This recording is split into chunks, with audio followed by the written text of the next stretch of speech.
इंसान भले ही अपना अतीत भूल जाता है, लेकिन इतिहास खुद को बार बार दोहराता है। एक समय ऐसा भी रहा जब भारत अंग्रेजों का गुलाम था। अंग्रेजों के खिलाफ लड़ी गई आजादी की लड़ाई कई सालों तक चली। इस दौरान अलग अलग मंजर देखने को मिले। कई छोटी बड़ी घटनाएं हुई जिनका इतिहास में जिक्र किया गया है। कई आंदोलन चलाए गए ताकि अंग्रेजों की गुलामी से छुटकारा मिल सके। इन्हीं आंदोलन में से एक था असहयोग आंदोलन। जब महात्मा गांधी जी ने असहयोग आंदोलन वापस ले लिया था तो उन लोगों को काफी झटका लगा जो इस आंदोलन के साथ जुड़े हुए थे, और यहीं से एक नई घटना की नींव पड़ गई जिसे इतिहास में काकोरी कांड के नाम से जाना जाता है। 9 अगस्त 1925 को हुई इस घटना के बारे में शहीद-ए-आजम भगत सिंह ने काफी विस्तार से लिखा है। उस समय छपने वाली पंजाबी मैगजीन कीर्ति में भगत सिंह ने काकोरी कांड से संबंधित जानकारियों का उल्लेख किया है। काकोरी कांड नामक इस घटना ने अंग्रेजों को बहुत परेशान किया।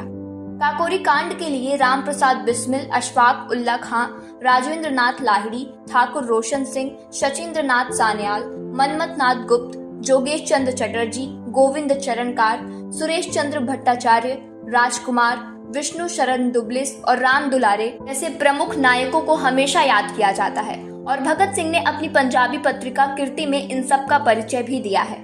काकोरी कांड को अंजाम देने वालों में अधिकतर लोग हिंदुस्तान रिपब्लिक एसोसिएशन से जुड़े थे, लेकिन बाद में कुछ को इस मामले के लिए फांसी भी हो गई थी। मई वर्ष 1927 को काकोरी के वीरों से परिचय नामक लेख में उस पूरी घटना के बारे में भगत सिंह ने लिखा है। 9 अगस्त 1925 को काकोरी स्टेशन से एक ट्रेन चली। ये लखनऊ से करीब 8 मील की दूरी पर था। ट्रेन चलने के कुछ ही देर बाद उसमें बैठे 3 नौजवानों ने गाड़ी रोक दी और उन नौजवानों के साथियों ने गाड़ी में मौजूद सरकारी खजाने को लूट लिया।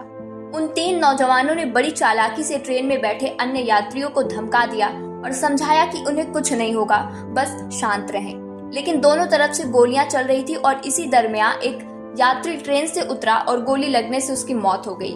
ये वो घटना थी जो काकोरी स्टेशन पर हुई।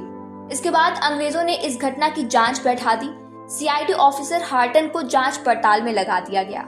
उसे पता था कि ये सब क्रांतिकारियों का किया धरा है। सितंबर आते आते गिरफ्तारियां होनी शुरू हो गई थी। राजेंद्र लाहिड़ी को बम कांड में 10 साल की सजा हुई। अशफाक उल्ला खां और शचीन्द्र नाथ बख्शी भी बाद में पकड़े गए। काकोरी कांड का उद्देश्य सिर्फ और सिर्फ अंग्रेजों के खजाने को लूटना था।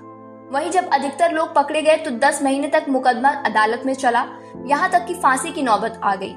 जनवरी 1928 में भगत सिंह ने फिर पंजाबी मैगजीन कीर्ति में एक आर्टिकल लिखा। क्या लिखा था उसमें, आइए जानते हैं। 17 दिसंबर 1927 को राजेंद्र नाथ लाहिड़ी को गोंडा में, 19 दिसंबर को रामप्रसाद बिस्मिल को गोरखपुर में, अशफाक उल्ला खां को फैजाबाद में और रोशन सिंह को इलाहाबाद की जेल में फांसी दे दी गई। सुनवाई कर रहे सेशन जज हैमिल्टन ने कहा था कि ये सभी नौजवान देशभक्त हैं। हो सकता है कि इन्होंने अपने फायदे के लिए कुछ ना किया हो, लेकिन अगर ये पश्चाताप करना चाहें तो सजा में रियायत दी जा सकती है। मगर ऐसा कुछ हुआ नहीं। अंग्रेजी हुकूमत के आदेश पर फांसी दे दी गई। कीर्ति मैगजीन में काकोरी के बारे में लिखने का सिलसिला करीब 1.5 साल तक चलता रहा और शहीद-ए-आजम भगत सिंह जानकारी इकट्ठा करते हुए पत्रिका में लेख लिखा करते थे।